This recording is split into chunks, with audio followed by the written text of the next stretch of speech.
What's up, guys? We're gonna go over a quick method to get micro adjustments while cutting wood for a project. A lot of times you're working on a project that requires precision and you measure the cut and you cut it only to find out that you're just a hair too big.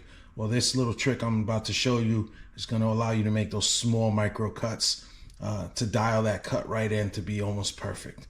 It's very hard to measure this cut, but the trick is you bring the blade down, you push the wood right up against the blade.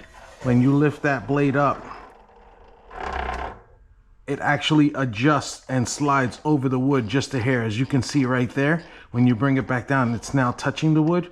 We're talking about a real micro adjustment. We're talking about a 32nd, sometimes even a 64th of an inch.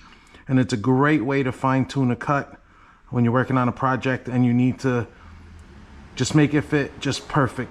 So we'll do it again. You bring the blade down, you push the piece up against the blade, you then lift the blade, and since the blade is flexible, when you push up against it, you're kind of pushing the blade over just a little bit. And then what happens is when you lift the blade up, it then straightens out again, and when you bring it back down, you see that it's actually touching the wood. And what it does is you just cut right through that and you take off your micro cut. And then you might have to go back and forth to the project 1 or 2 times, but it's the best way to fine tune a cut so you get an almost perfect fit. So I'm gonna go ahead and show you what it looks like. There you go, like that.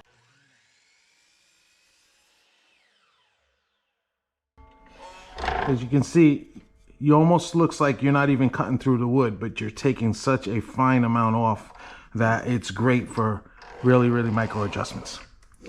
I hope this one helped. Thanks, guys.